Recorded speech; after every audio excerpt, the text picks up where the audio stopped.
Assalamualaikum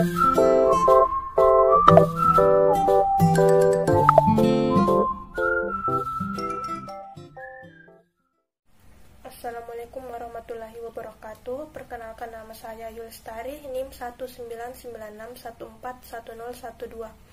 Mahasiswa Program Studi Ekonomi Pembangunan Fakultas Ekonomi Universitas Negeri Makassar.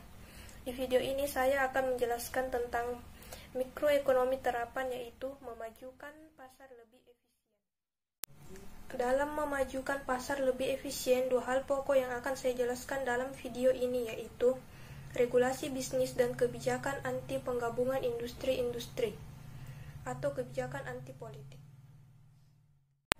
Poin penting pertama yaitu regulasi bisnis, teori dan praktik. Ada dua macam regulasi, yaitu regulasi ekonomi dan regulasi sosial. Pertama, regulasi ekonomi terkait dengan aktivitas-aktivitas ekonomi yang bertujuan menciptakan efisiensi, yaitu bagaimana menggunakan biaya yang murah tetapi menghasilkan sesuatu yang tinggi. Contohnya, membuat kebijakan agar mencegah usaha yang monopoli seperti pada perusahaan-perusahaan persero, apa yang boleh dan tidak boleh dilakukannya. Yang kedua yaitu regulasi sosial, terkait dengan perlindungan lingkungan, kesehatan, dan hak pekerja. Contohnya, membuat kebijakan bagaimana pebisnis dapat mempertanggungjawabkan kerusakan lingkungan yang dibuat dari bisnisnya. Mengapa perlu regulasi? Jika regulasi belum ada, maka regulasi dibuat untuk satu, membendung kekuatan pasar, di mana hal ini membuat kebijakan terhadap pasar yang memiliki kekuatan besar tidak menjadi monopoli, agar tidak terjadi ketimpangan distribusi pendapatan. Kedua yaitu memperbaiki kegagalan informasi. Dalam hal ini, pemerintah membuat kebijakan agar memfilter informasi-informasi yang tidak akurat dan informasi yang tidak tersebar merata. Contohnya, iklan-iklan yang tidak sesuai dengan faktanya merugikan konsumen. Yang ketiga yaitu menghadapi eksternalitas.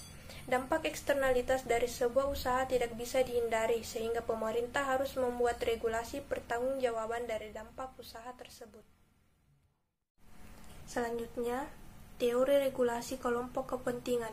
Dalam hal membuat regulasi selalu dihadapkan dengan kelompok kepentingan, maka dari itu kebijakan yang biasa dibuat tidak sesuai dengan harapan masyarakat. Seperti regulasi dibuat untuk memudahkan orang-orang untuk kepentingannya masing-masing. Padahal kebijakan yang benar itu dibuat untuk kepentingan bangsa, bukan untuk kepentingan pribadi atau kelompok tertentu. Selanjutnya, regulasi utilitas publik atas monopoli alamiah. Monopoli alamiah adalah pasar di mana skala ekonomi tercapai hanya jika ada satu perusahaan yang memasok barang atau jasa. Dengan hanya ada satu produksi, biaya rata-rata produksi dapat turun dan efisiensi serta skala ekonomi dapat diraih. Contohnya yaitu PLN. Efisiensi dapat tercapai jika dilakukan monopoli.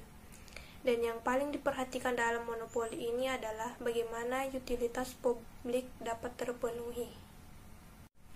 Selanjutnya yaitu biaya regulasi. Regulasi diharapkan dapat mempengaruhi efisiensi dan meredistribusi pendapatan bagi masyarakat, menghasilkan ekonomi yang lebih baik dan cepat tumbuh. Poin penting yang kedua yaitu kebijakan anti penggabungan industri-industri. Penggabungan industri-industri dikhawatirkan dapat menciptakan industri yang monopoli, maka dari itu ada kebijakan agar tidak digabung. Tinjauan ulang persaingan yang tidak sempurna. Persaingan tidak sempurna dianggap tidak efisien karena akan ada monopoli harga, di mana ada kelompok-kelompok tertentu sebagai penentu harga. Tinjauan ulang yang lainnya itu harga tinggi dan kualitas buruk merupakan hasil dari monopoli di dalam suatu industri. Untuk itu, anti penggabungan industri untuk mencegah monopoli.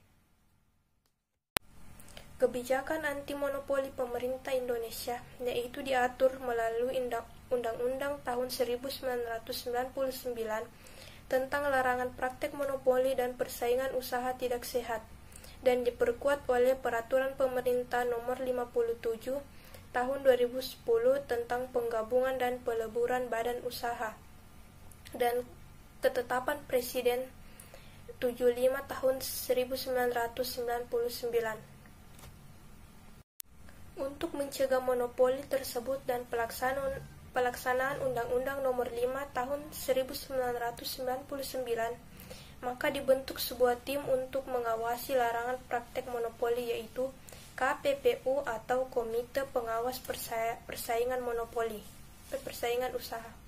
KPPU yaitu Komite Pengawas Persaingan Usaha.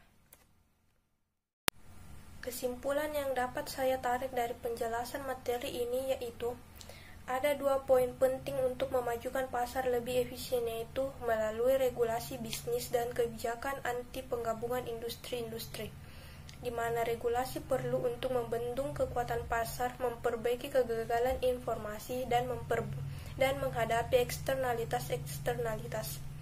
Namun, kadang kebijakan tidak seperti yang diharapkan karena adanya kelompok-kelompok kepentingan. Kebijakan anti penggabungan industri-industri diatur melalui Undang-Undang Tahun 1999 tentang larangan praktek monopoli dan persaingan usaha tidak sehat, dan Peraturan Pemerintah Nomor 57 Tahun 2010 tentang penggabungan dan peleburan badan usaha.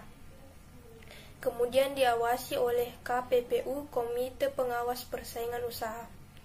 Regulasi atau kebijakan ini sangat diharapkan dapat membantu pembangunan ekonomi dan perekonomian suatu negara.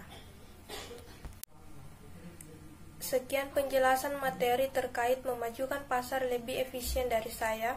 Jika ada salah-salah kata dan kurang lebihnya, mohon dimaafkan. Wassalamualaikum warahmatullahi wabarakatuh.